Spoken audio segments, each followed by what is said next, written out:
Welcome back to the Running Back Podcast, the podcast where you come for the entertainment, stay for the sports. This is a podcast for the culture, and I'm one of your hosts, Percy. I'm BOBBYBANDZZ. And we don't have anybody in the room with us today.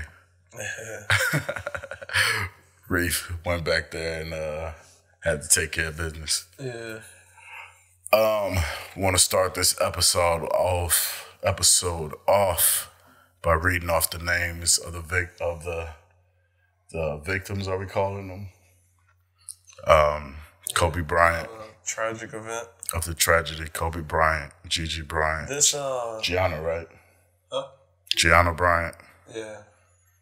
I should have practiced how to say his name. John Altobelli, Carrie Altobelli, Alyssa Altobelli, Sarah Chester, Peyton Chester, Christina Mauser, and Ara Zabayan. Rest in peace to all of these souls that were tragically taken away from us on Sunday. We trying something. We want to make this a short, quick episode dedicated to Kobe. Yeah. Want to keep this in about 24 minutes. Yep, we're on track so far. Yeah, it's a tragic event that's unbelievable. Like, and just overall, when you're thinking about it, it's just something that you just can never wrap your mind around. You know, can imagine. Right. Yeah, I mean, it's almost like a family member when you're dealing with it. You just still find yourself saying, damn, I'm going to never see this person again. Yeah. You know, like that's how I feel when it comes to Kobe and like Gigi, just like we're never going to see who she would have and could have become. And mama mentality, put into her. Right. Because he said that, like, she's going to be way better than him. Right. You know, just preparing her from being a child up. To have that mentality. Yeah. To see him work. What he didn't have, he gave her. You know, right. Like everything he knew he had in this book. And I'm going to say it here first. Yeah. You know how they call Uncle Snoop in the rap game? He's the guy that everyone goes to. Right. Kobe is Uncle Kobe. Kobe was definitely. That's Uncle Kobe. Uncle Kobe for sure. Like, as soon as he retired, and even before he retired, a lot of these young guys reached out to him, trying to, pat in a bunch of stuff that he did and a bunch of the greats did. But a lot of them reached out. He worked out a bunch of guys over the summer, even when he was off, when he retired. Yeah. A lot of guys, that's why I felt it had such a hard impact on the impact throughout the league. Yeah. I saw a story recently where Zach LaVine was saying he was his rookie year, he was 19 years old, and it was the fourth quarter, and Kobe was guarding him, and Zach, being a Kobe fan, knew that means he was the best player on that, or Kobe felt he was the best player because Kobe guards the best guy. And in that game, Zach said he was having a good game. In that game, Kobe told him, keep going. You know, like, to be Uncle Kobe in that moment, knowing how competitive Kobe is, but to the kid, like, to encourage him, keep going. Yeah. You know, like, that's... The same way when they would battle against Golden State. Right. And you got this young Steph Curry coming. And he's like, damn, all right, kid. Like, right. He's hitting crazy shots and doing it. And Kobe's like, all right. And he's spoiling it on Kobe and on everyone else. But it's such a, man, it definitely is a legend lost too early. Yeah, I love that Uncle Kobe. It's Uncle Kobe. Man. It's Uncle Kobe. Like, Devin Booker, Kyrie was probably one of the closest people in the league to him. Think about when Kawhi turned into the two-way guy that he is. When he started working with Kobe. You could see the similarities. One ESPN guy was saying, like, Kawhi is comparable to Mike. And that was after he started working with Kobe. Look at Jason Tatum. Yeah. Last summer. Oh, yeah, remember the jokes and stuff? What? When he started working with Kobe? I don't remember the jokes. There was a meme. It said Jason Tatum was working with Kobe. So what do I do when they double? Like, do I pass out a double? Shoot over. Shoot over. Yeah. He did the Kobe, the details was on Jason Tatum. Details was the shit. It was. We all miss details. Yeah. And that's one thing I really, like, you know, who knows, we all never probably would have never met Kobe or whoever. Right. But that's one thing I would have loved to meet. Like, one person I would love to meet. Yeah. Kobe, his mind and his attention to detail. You know, I'm a basketball nerd. Yeah, when it comes to basketball, like those small little details, that's why I enjoyed the details. Yeah. That series. Because, like, it's so small details that people don't learn. Mm-hmm. People don't realize and people don't do. And most of the time, like, I learn it while playing. I'll see it. Right. I'll see it while playing. Right. You know? So that's one thing I really, really would have, or wish that I to have a sit-down conversation. Well, I swear to God, hell yeah. Watch a game with Kobe. Like, you see how he was talking to Gigi on the side of the game at the Brooklyn game, where he's just coaching her up on the side. Yeah. Like, you know how we go to games, you're talking about, oh, he should have spun baseline. He spins baseline, then the backside guy cuts, you got a pocket pass right there. Yeah. Like, we talk about games like that whenever we sit down and watch. So imagine and to be able to do that with Kobe. Yeah. Like, man. It's sad, bro. Like, just watching every channel I turned on, because, you know, everything I have on my TV is sports channels. So I'm literally watching everything. And everybody's crying, bro. But it was so much more than just sports. Like, I walked into the house and they was watching on, like, CNN. Yeah, everybody. You know? This rocked the nation. Yes. Like, this rocked the nation. Like, when Tupac died, when Michael Jackson died. Right. Like, this was one of those things where just... I just want to pause right here and just say we're not going to cover the bullshit. Yeah. You know, we just not going to give it attention. Yeah, there's a lot of stupid conspiracies and stupid shit like that. Conspiracies, people saying why. We're just gonna talk about the sports and about the man that he was after the sports. So you were saying, like, Mike, Tupac, Biggie, like, everybody remembers where they were when they got the news. Yeah. Where were you? So that was Sunday morning. Yeah. So I was knocked out. Like, I slept probably to like 12:31 on Sunday. I slept in, man. Yeah. And I got a text from one of the students from the basketball team. And he's like, man, Kobe just passed. And I'm like, what? And I get up and Lisa was like walking from the kitchen and I'm like, Kobe died? She's like, yeah, dude. And she was like shook. And I'm like, what? So she couldn't even like bring us up to tell you. Yeah, she couldn't really say much. Yeah. And she'd been watching it on TV the whole time, like probably for an hour already and a half. She didn't wake me up. Wow. And I'm, what the fuck? I turned the TV on and I'm just like, no. So I'm texting, the kid and I'm like, what the hell is going on? And he's like, man, like we group FaceTimed each other. Like the kids. Yeah. So like we group FaceTime each other and we were just all talking about it. Wow. And look at that technology now, Yeah. But I sound pretty far. Yeah. Well, speaking of the technology, I was sitting at my open house. I had a couple people come through and it was just about the end of it. And I got the text in our group text. And I think it was just a screenshot of the news. Yeah. And it's just like, what? Can't be. Yeah. And then instantly go to Twitter and see multiple sources reporting it, like verified sources, news outlets. I wasn't looking to people, looking for news outlets. And I know a lot of people are saying they're not going to believe it until ESPN says something about it. But I think I saw the LA Times says, we heard about the Kobe situation and we're trying to verify it. And it's just like, oh shit. And just hearing some of his constituents talk about it, like the guys that played against him and with him talk about it. and the guys that he mentored. Yeah. You know, like, everybody felt it.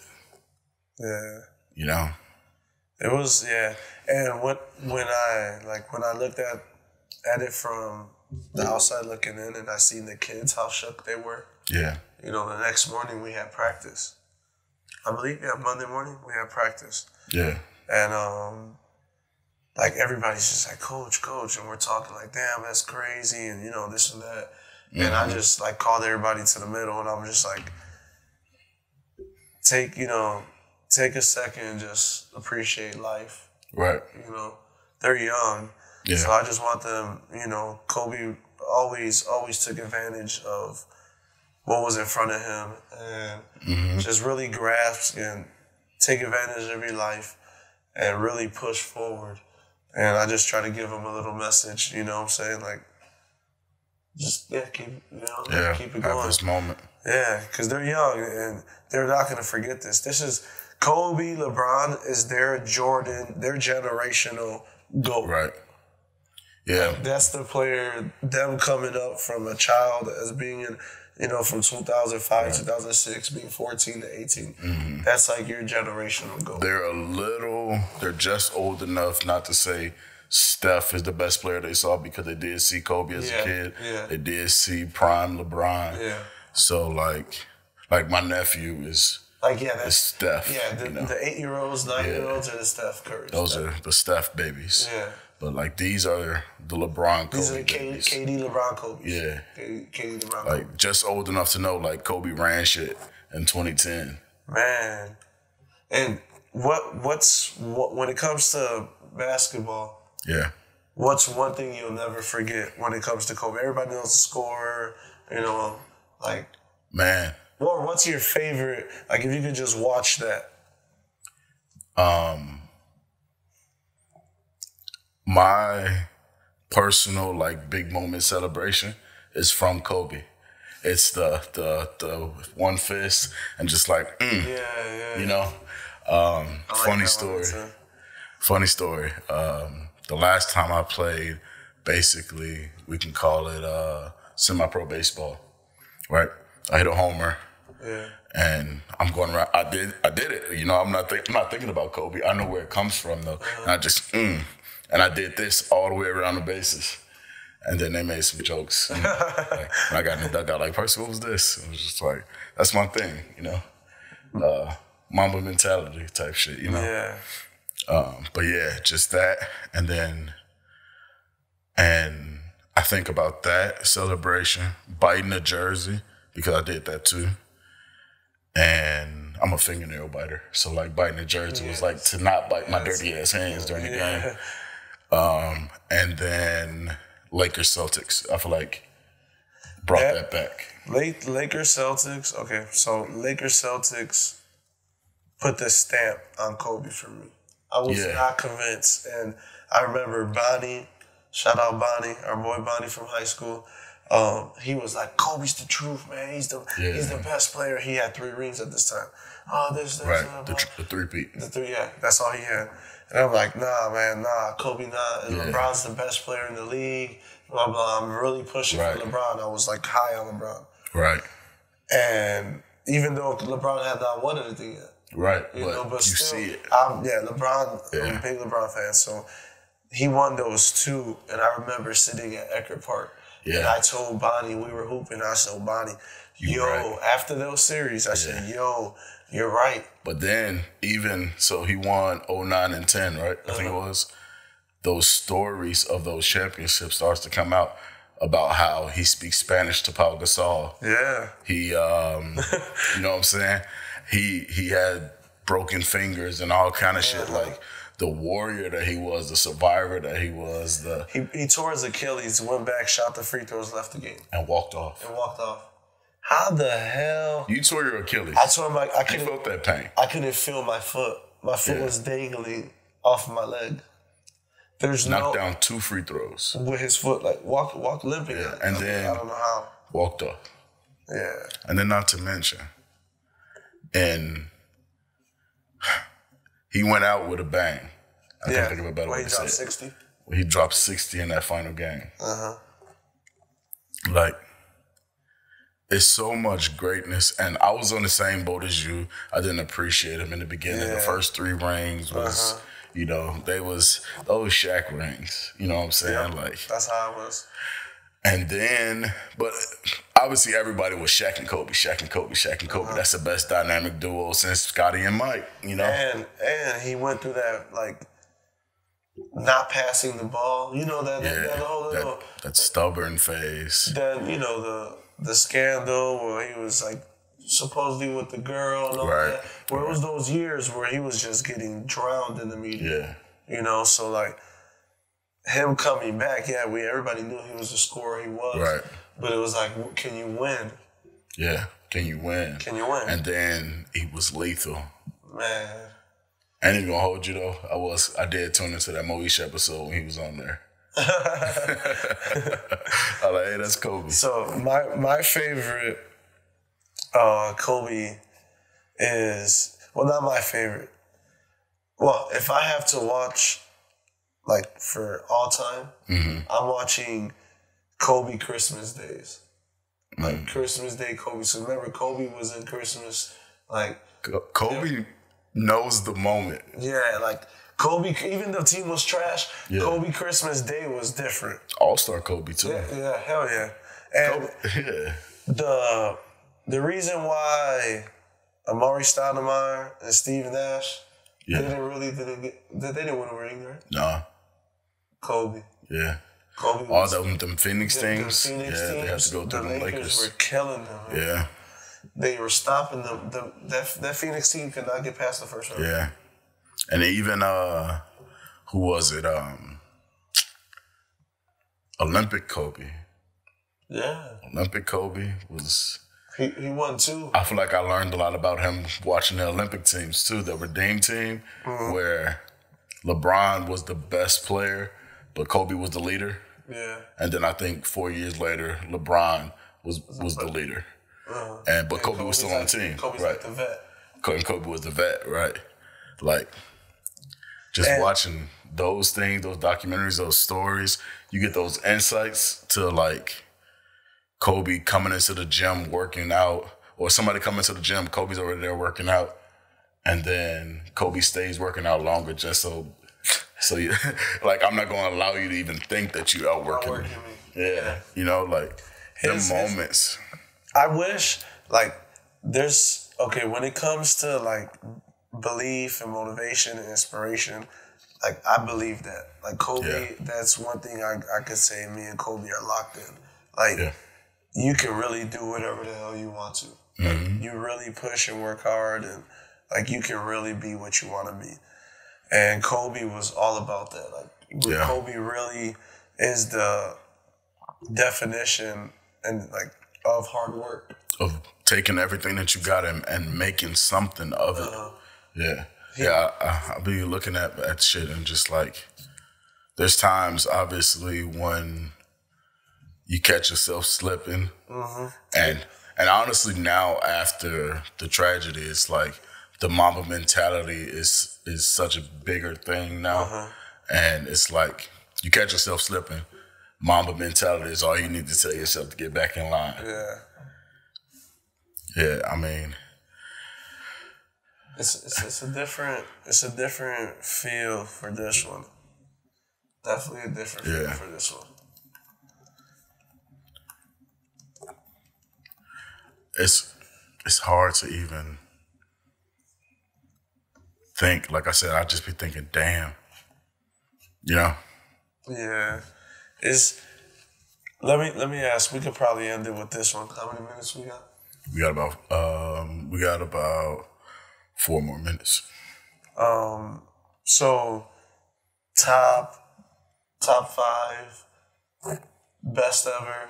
Where do you have Kobe if you're top 5? Now, do you have him top 5? Now, I'm not one to change my opinion because of death, right? You know, you get immortalized, you know what I'm saying? And, of course. People, especially now. Like, before or after the, Yeah, a lot more people are saying GOAT, you know. We'll talk about that on a different episode about my issue with using GOAT and the whole thing. But Kobe, I have him as number two guard of all time.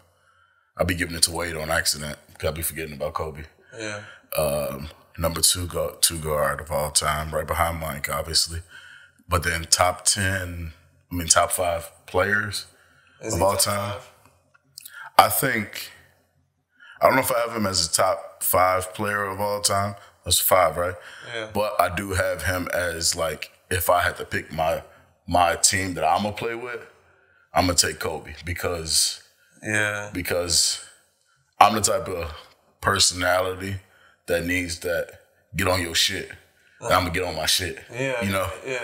So, like, I take Kobe's definitely in my starting 5 playing with me. Okay. I feel that. Yeah, definitely. I can say that. Me and him might bump heads. If y'all not on the same page. Yeah, we will be on the same page. Right, that's the thing. We'll probably be yelling at somebody together. Like, he's supposed to be right? Like, come on. Kobe's definitely top 10 for me. Top 5, it's hard to say because I like to pick like 1 through 5 as like a big, position-wise. But he's same thing, second best shooting guard of all time, best Laker of all time in my eyes. Yeah, I'll be hesitant on that, but yeah, he's the best. Just because I think Magic is so like 20 years, my nigga. It's hard to call Magic overrated, but I agree. Kobe is a better. Yeah, Kobe's the best Laker of all time. Best Laker of all time. Yeah, I'm not trying to say Magic is overrated at all. He's definitely best Laker of all time. I'll say he's top 10 for sure. In my top 5, he's top 5. Kobe makes your top 5? He makes my top 5. So, is your top 5 guard heavy? Or you got a big or 2 in there? I got Shaq in there. Yeah, I don't think I got no power forwards in my top 5. Nah. I mean, hard to get a point guard in there for real. If you got top 5 to win a ring, I think it's just different levels of conversation. Yeah, it is. It's hard. It's hard to break it down. And we could just we got a couple minutes. We could wrap it up. Yeah. So we're gonna bring this is just our short tribute to Kobe Bryant and the rest of the victims. Kobe. It's a sad story. It's tragic, very tragic, man. You get lots of lives that were lost very early. Gigi, the other kids that were there, the other parents that were there, the pilots as well. Yeah. Rest up. It's a terrible. Condolences to all the family. Yeah. And just everybody take care of themselves, man. Appreciate life. I hope this, they always say something good always comes from, tragic event. So Kobe always wanted everyone to live their life the best way. And if his death has taught us something, this is just keep moving forward, you guys. 2020 is go get your goals, experience life, get over the small shit, move past it. Life's too short. Yep. Appreciate it and love life for sure. And I'm gonna drop in. Mamba out.